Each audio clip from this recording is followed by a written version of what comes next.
Hi, and welcome to Mindful, Beautiful, and Thriving, a podcast series by Tharaka Foundation focused on youth mental health. Before we begin today's episode, I just wanted to let you all know that all content that is found in our podcast is created for informational purposes only. This content is not intended to be a substitute for professional medical advice, diagnosis, treatment, or therapy. Always seek the advice of your physician or other qualified health provider with any questions you may have regarding a medical condition, and never disregard professional medical advice or delay in seeking it because of something you have heard in this podcast. Thank you so much, and without further ado, let's get started. Welcome to Unfiltered, a Tarika podcast series. Today I'm Vihaan with my co-host Soven, and we're going to be talking about life as a junior in high school. Soven, what do you think one of the most challenging things as a junior in high school is? I think that one of the most challenging things about being a junior in high school is just managing your time because of the way college admissions are set up. Most kids are in sports and a bunch of extracurricular activities, and on top of like rigorous coursework, it just becomes hard to juggle everything, and it becomes especially hard to do that when you start getting a passion for stuff outside of school and you really want to dedicate time to that, but you still have to focus on your own schoolwork. And especially because all activities, they want you to be 100% committed to that one activity. So schedule conflicts are very, very common, and you just have to work around that, I guess. Yeah, I find that really similar to what I've been experiencing. One of my extracurriculars takes up so much time, and they act like as if I don't have any other life besides that extracurricular. When in reality, we do have to worry about other things such as grades, our social lives, which everyone has. But yeah, that one activity just expects you to put every one of your resources towards it. And I find it kind of irritating, but I also love that activity too. So I end up having joint feelings about one activity. How about you? Yeah, it's the same way. The sport I play, you can't do it casually. So anytime you go to practice, 100% is expected for you. Work in an environment where you want to push yourself, you want to be the best. But at the same time, like you really want to be the best. It's just a huge time commitment and a huge just energy commitment. And you want to put that in, but it can also become hard sometimes because you have to focus on other things. You can't just focus on that. So it is fun, and you like it, but there's always a flip side to the coin, and you can never just focus 100% of your time on one thing. That's not the way high school works. That's not the way life works. You have to be able to do many things and be good at several things, and on top of that, just managing all this time. You have to be Yeah, good. I definitely agree with that because I find that in my activity, I want to be the best at it. I want to be the best out of all my peers. But it's really hard to do that because some of my peers take that activity as their main activity and they dedicate all their time towards it. Whereas I find myself trying to dedicate most of my time towards my grades and think of that activity as a side thing. But mentioning grades, how do you feel your coursework and load just by in a grade and school standpoint is this year? I feel that, when they say junior year is the hardest year, I feel that, they're speaking the truth because the transition from sophomore year to junior year is it's really crazy because as a sophomore, I was taking two AP classes, and now as a junior, I'm taking five AP classes bundled with my extracurriculars, and I find it sometimes stressful to just want to keep my grades up because that's the one thing that I can't let slack. How about you? Yeah, this year, especially, as a junior, it's supposed to be the hardest year. And it is because the way things are, teachers, maybe even if the classes don't get too much harder than they were, teachers start to give less support because they like to say that you're almost in college. You need to start preparing for that. And in a way, you are, right. Your classes are all college level classes by this point for most people, and the subjects aren't getting any easier than before. So you have more work, you have more expected of you, and on top of that, you have less support, and you have more pressure to perform the best that you've ever performed, and you have a bunch of other stuff going on. So this year is definitely one of the hardest to maintain your grades, especially because this year, going back to extracurriculars, by your junior year, you start to become more serious in whatever sport you're playing, whatever extracurriculars you're playing. Like, this year and then next year is your last year. So this year becomes high time for that. Managing that to try to keep your grades up becomes quite hectic. For sure, agreed. And I find that I'm constantly studying for tests. And my tests aren't even spread out evenly anymore. Some weeks I'll have one test or one quiz, and then the next week I'll have 4 or 5 quizzes.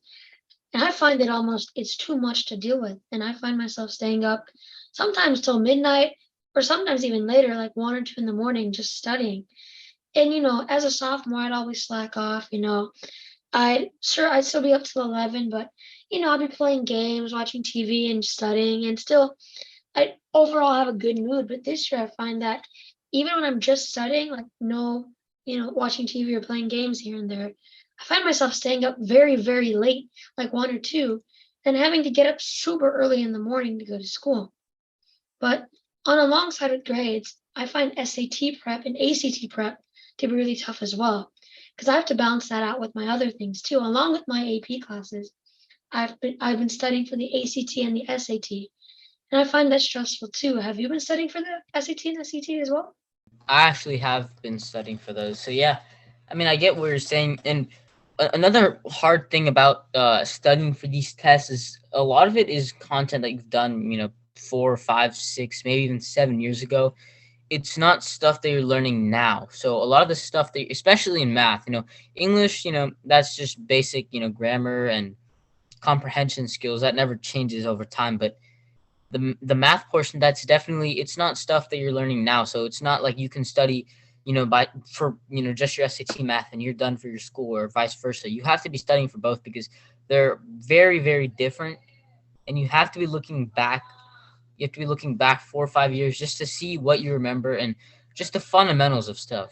And especially, I know not all schools accept this stuff, but getting a good test score is something that, if you, when you're studying for the SAT, you don't just take it hoping to get a, average score, because especially now that it's not mandatory. If you're going for it, you want to go all in.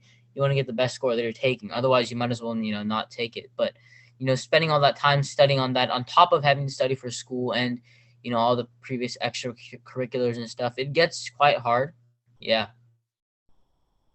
Yeah, definitely agreed.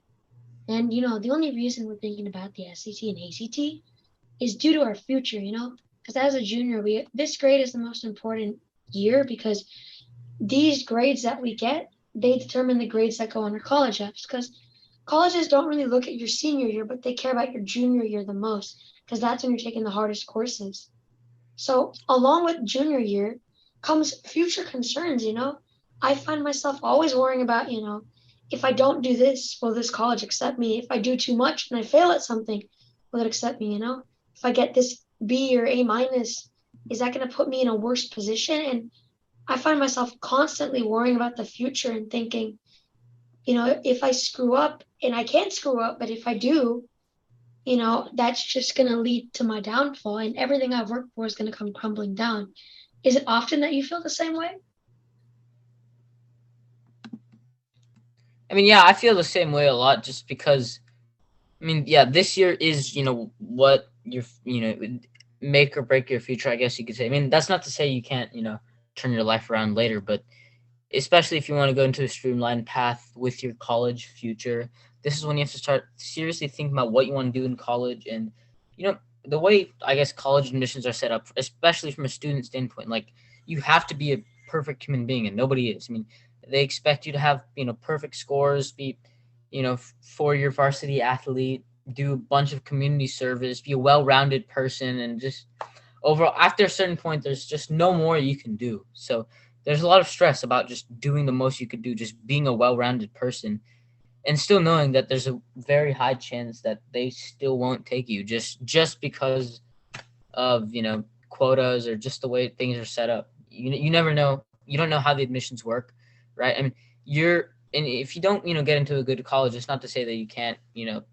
find a good life path back from there. But if you especially passionate about a certain job that you want to do, if you don't get in to college, the college that you want to get into this year, and that could be because of anything, that could be because of maybe one bad test that brought a grade down to a B, which brought your GPA down, or just you wrote one bad essay, or any, like, one event can that can make or break your whole career going forward from there. And it can be definitely frustrating and worrisome, creating a lot of anxiety. And you want to be the best, like, you want in the future, like, you want to be the best that you can, but at the same time, you also don't want to focus too much on that. Like your parents maybe might only be thinking about the future, but you might also be thinking about now. Yeah, I agree with that completely. You do have to realize that at some point, you know, your job is not going to help. And if you make one mistake, it's going to People mess up the rest of your life. So I think that's a really good reflection, Soven. Do you have any more thoughts to add? just basically what he said. All right, so that wraps up our Unfiltered podcast. The topic was life as a junior in high school. You are listening to Mindful, Beautiful, and Thriving, a podcast series by Tharaka Foundation. As part of our youth series, we will be releasing new episodes every Friday, so make sure to continue to check those out. We hope you enjoyed this podcast, and thank you so much for listening.